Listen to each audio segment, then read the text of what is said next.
Hey guys, how's it going? Hope you're doing well. My name is Crown, and today I'm going to read you some very interesting stories that I hope that you're gonna love. And now, without further ado, let's go!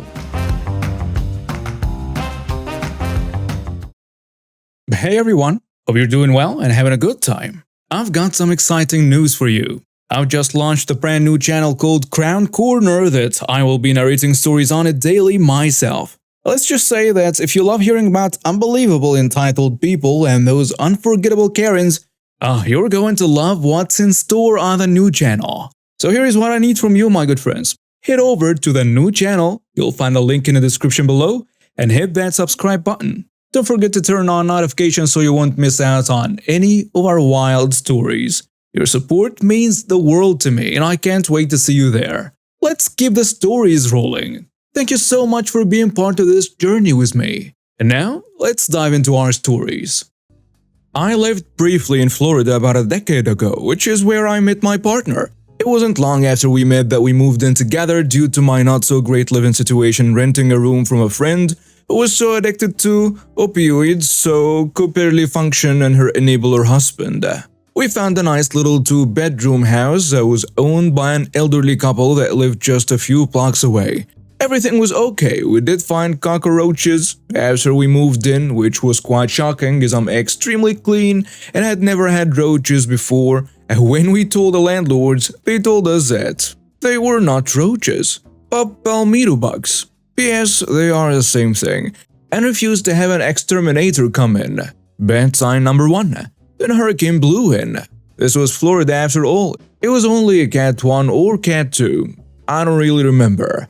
But there was substantial damage to the roof and a lot of water had gotten in. Being northerns, we had no real idea how to prepare properly, and the landlords just told us to lower the hurricane shutters. So that's all we did. It wasn't long after we had mold growing on our walls, especially in the laundry room.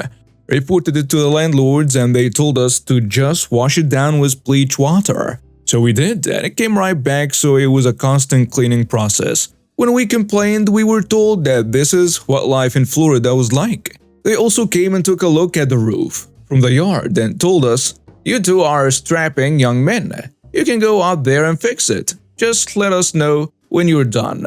Yeah, no. Then another hurricane blew through. Again, only a Cat 1 or 2. But this time we had windows broken during the storm, and since our roof was still not repaired or even tarped from the last storm, our carpets and furniture were soaked. Here comes the black mold again, but this time not only on our walls but on our carpets and furniture too. I spent the days outside with our dog and we were sleeping in my partner's office. Our landlords again told us to just clean it up with bleach water and that the damage was our fault since we didn't prepare well and hadn't fixed the roof ourselves. So we called the city and had an inspector come by. He walked in and balked at what he found. Black mold all over the carpets and walls. The roach population had a little boom, and he could tell while looking at the roof that it was in need of repair prior to the storm, and it still hadn't been tarped. The best part is when I was standing at our open door with the inspector just inside. The old man came walking up talking about how we better have repaired the roof and how they were going to charge us for all the repairs and carpet replacements and mold removal, yada yada yada. Cue the city worker who came around the corner and asked him if he was the owner. He said yes, and the inspector told him he was condemning the house because it was not habitable and that it was not our responsibility as tenants to make or pay for the repairs. He also recommended that we should be released from the lease. Never seen an old man wobble away so fast. Later that night, his wife called raising high holy hell about how she was suing us for damages, how we were not getting any money back and blah blah blah. She also said that she had removed the condemned/danger signage that was placed on the door because it was embarrassing. People knew it was their property. But she made a mistake. She wrote us strongly worded letters about how we were taking advantage of the elderly, how all the damages were all our fault since we didn't do any repairs, how she would not release us from the lease, and how many lawsuits she was going to hit us with. After contacting the inspector who saw our house, who took another trip to the house to replace the signage, we turned all of this in. He laughed inside and said he knew exactly how to handle it, since he saw this all the time after hurricanes, and if they actually sued, he would testify in our favor since what they were doing was highly illegal. He then told us he was going to pay them a little visit to make sure the letters got into the hands of the right people, as well as how he had to replace the signs, another thing she admitted in the letters. About a week later, we got a really pleasant call from the landlady saying we were such wonderful tenants and how she was refunding our security deposit and how she was graciously going to let us out of the lease and not pursue any charges or the rent for the last few months, which we had refused to pay since we could not live there. And if we needed help finding a new place, to let her know, she would refer us to some of her friends who owned property too. Nope. We did learn, cause we were watching the situation, that the house had to be gutted and completely remodeled. We actually parked up the road with some takeout and watched the crew haul out sheetrock and carpet. They could have saved themselves thousands if they had just called a roofer and someone to clean up the mold instead of making us call the city and have the house condemned and then do whatever they did to make them change their minds on everything else. Still wish I could have been there when they were confronted by the inspectors the second time, cause the first was glorious.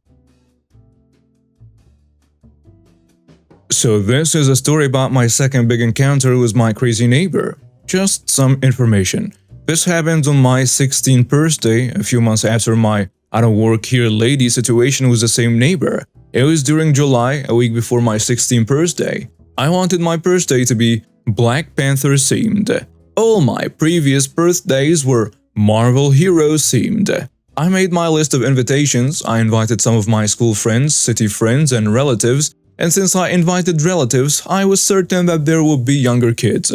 So I asked my mom if she could find someone to dress up as Black Panther. She said okay. It wasn't easy finding someone, but luckily my old friend's dad was okay with being Black Panther. Fast forward to my birthday, it was a nice and amazing birthday. My friends and family enjoyed the party, so I was happy. My friend's dad was doing a nice job as Black Panther and was happy that he was making children smile. Everything was perfect, though I wouldn't be writing this if it was. The time came for that piñata to be obliterated. Everyone was supposed to be given a turn in trying to decapitate it. When it came for it to be my little cousin's turn, we, my parents and I, heard a mysterious yelling coming from the front yard. We were celebrating my birthday in the backyard, so we didn't hear the yelling the first time. We went to check what or where the sound was coming from, only to see Karen obviously mad about something. My dad asked her why she was here and why she was shouting, and she responds with, "Why wasn't my daughter invited to the party?" Well, you see, my son is not very comfortable with being near you ever since that incident. So, it was just a small accident. So why wasn't my daughter invited? I told my dad it's okay because I knew she wouldn't leave until we allowed her and her daughter. I thought that things couldn't go wrong since she was happy that I allowed her and her daughter. That was until Karen saw that some of the people I invited were black. Karen threw a fit, screaming why would we invite some racial slur to this party. I told her that we didn't have a problem with any race and that the party was a black superhero themed anyway. Karen then said I was an R-word and started insulting me for making it Black Panther themed. "Mommy, please stop. Black people are nice people," her daughter told her. Karen got mad hearing her daughter say this. "Look what you've done, you corrupted my daughter, you jerks." "You have no right to call my son that, you witch," my mom screamed at her. I wasn't shocked because I kinda expected this to happen the moment I let her into the party. You need to treat all people how they should be treated, not treat them like dirt. Mom kept going. "Fine, you want me to treat them how they should be treated? Then I'll treat them that way." Karen then started walking towards my friend who was too afraid to move as he didn't like being yelled at. Karen then picked up the piñata path and proceeded to swing it right at his stomach. My friend fell to his knees from the pain and started coughing and crying in pain. My parents then quickly called an ambulance for my friend and they said they will be here in 15 minutes. Karen then started walking over to Black Panther, my friend's dad. "And that's what I think of your black superhero." She tried to hit the friend's dad with a bat, but luckily he was able to catch the bat and take it out of her hands. He then proceeded to tackle Karen and plant her face to the grass. Also, did I mention that he was a police officer? He then asked some of the adults to hold Karen while he went to his bag and got his radio and some cuffs. I was actually surprised he brought his police stuff with him to the party, but didn't question it as it proved to be useful. He returned with cuffs and his radio and proceeded to cuff Karen and tell her, "Ma'am, you are under arrest for disturbing the peace, attempting to harm a police officer, child endangerment," she wanted to hit the other black kids, "and assaulting a minor/my son. You will stay here as I have already called for a car to take you away." My parents luckily had the number of Karen's daughter's dad, so they called him and informed him of the events that took place. He agreed to pick her up and started apologizing the entire phone call till he arrived at our house. The ambulance arrived and took my friend to the hospital. Karen was once again brought to a nice comfy prison cell to stay in. And since this wasn't the first time Karen hurt a minor, she didn't spend a few weeks in prison but a few months instead. She was also given a fine for my friend's hospital fees and that her husband wasn't allowed to help pay the fine. So in the end, my birthday was ruined and my friend got hurt, but at least Karen got to spend some more time in prison and the fine for the damage she caused my friend. Last summer, I was at a cousin's wedding. His bride and her family had been close with ours since before I was born, and the couple had known each other since they were toddlers, so it was a particularly exciting event for both sides of the family. However, after the ceremony was over and the party had only just started, one of the bridesmaids decided to announce her own engagement. The attention was immediately taken away from the newlyweds and brought to the bridesmaid, who I will call Sarah, and her equally smug fiancé. My cousin's wife, I'll call her Emma, didn't make a scene or utter a single negative word about Sarah. She looked like she was on the verge of tears, but she kept grinning and acted very happy for the other couple. This was unusual, as Emma is typically quite confrontational and speaks her mind no matter the consequences. Sarah later picked Emma to be the maid of honor at her own wedding, which took place last weekend. I wasn't there for it, but my cousin sent me some of the best bits on Snapchat and explained the whole situation. And this is where the fun begins. Emma's two much younger sisters were the flower girls at Sarah's wedding. At the very last moment, Emma switched out the white petals in their baskets to blue ones she had secretly brought with her. She told her sisters not to say anything about it or let the bride see them until it was time to scatter them down the aisle. Sarah looked very confused upon seeing the blue petals, which didn't coordinate whatsoever with her theme. But of course, she didn't say anything about it at the moment. Most of Sarah's other bridesmaids were also Emma's friends, had attended Emma's wedding and were in on Emma's scheme. At the reception, Emma's sister and the other bridesmaid were tight-lipped when Sarah began demanding to know why there were blue petals. The wedding planner ended up getting a lot of abuse for not checking the flower girls' baskets before they walked down the aisle. Finally, it was time for the speeches. The speeches took place in front of a massive screen, displaying a loop of photos with Sarah and her husband, which had been compiled by Emma.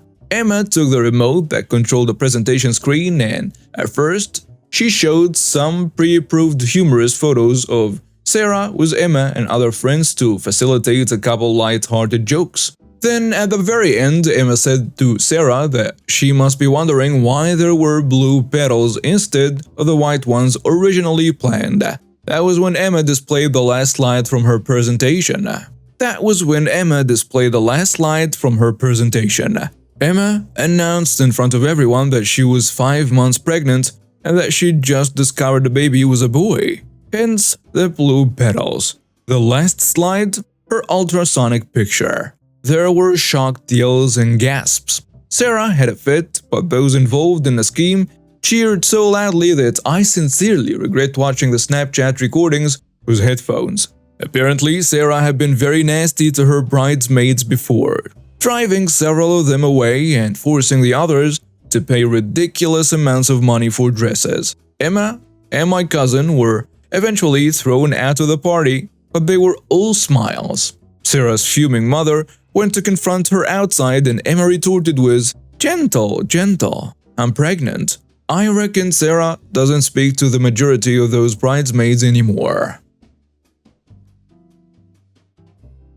I, 32 female, have been dating a widower with a daughter, Nara. Well, female for a year. We currently moved to a new city because of my boyfriend's job promotion. I freelance and are in the middle of settling down.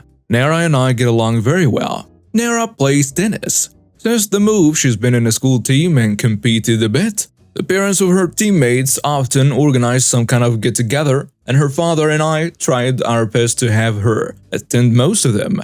I would say Nara got along well with all her teammates, and I thought the parents were friendly. Last week, the team captain's parents hosted a potluck party at their place. Nara and I brought over some brownies. There really was a lot of all kinds of food. The team captain's father did most of the greetings, telling us his wife was preparing something special for all of us. Once everyone was at the party, the wife came out of the kitchen with a special dish, a recipe of a specific country. Now Nara looks white because her late mother actually came from that very country.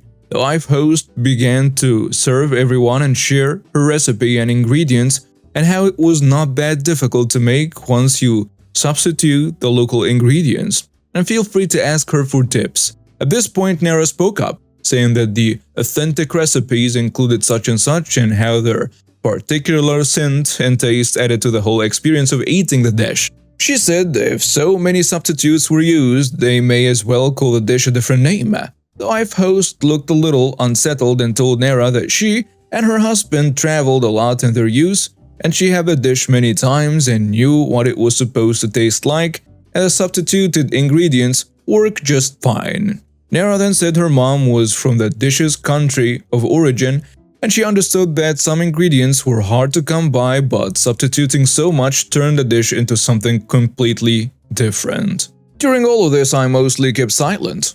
Nara was not being rude, just matter of fact, and as this was a matter of her heritage, I thought she could speak up.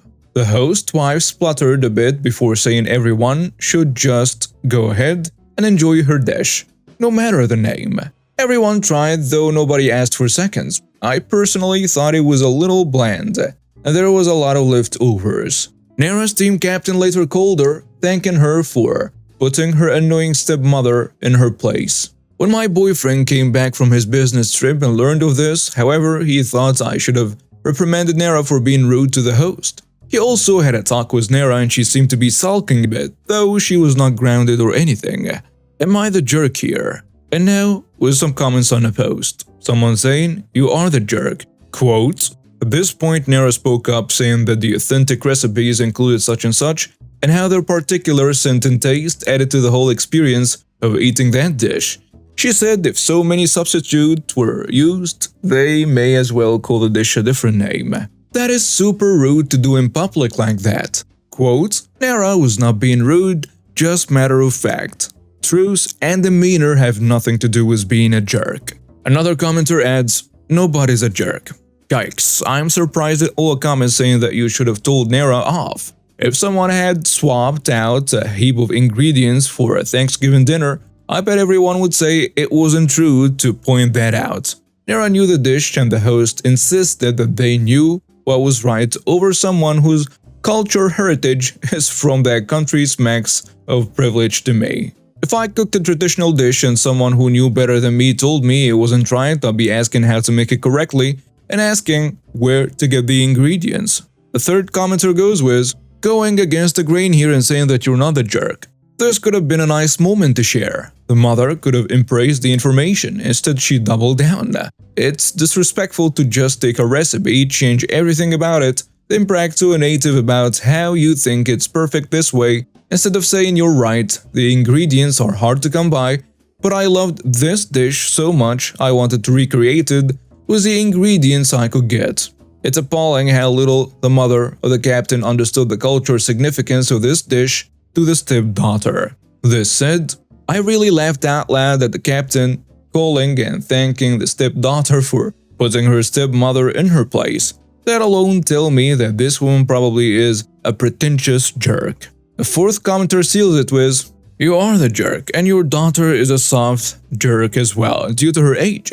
But you knew better and just stay quiet. Sorry, but your husband was right in correcting your bad manners. The host was trying to share a special dish that she enjoyed on her travels. It was bad manners to be pointing out the differences in front of everyone. In my culture, depending on what part of Mexico you were raised, dishes changed by region. I would never be correcting anyone's attempt to recreate a dish they enjoyed from their travels in Mexico. Honestly, you two were just true to the host. And now we have reached the end of today's stories. Thank you for watching and see you next time.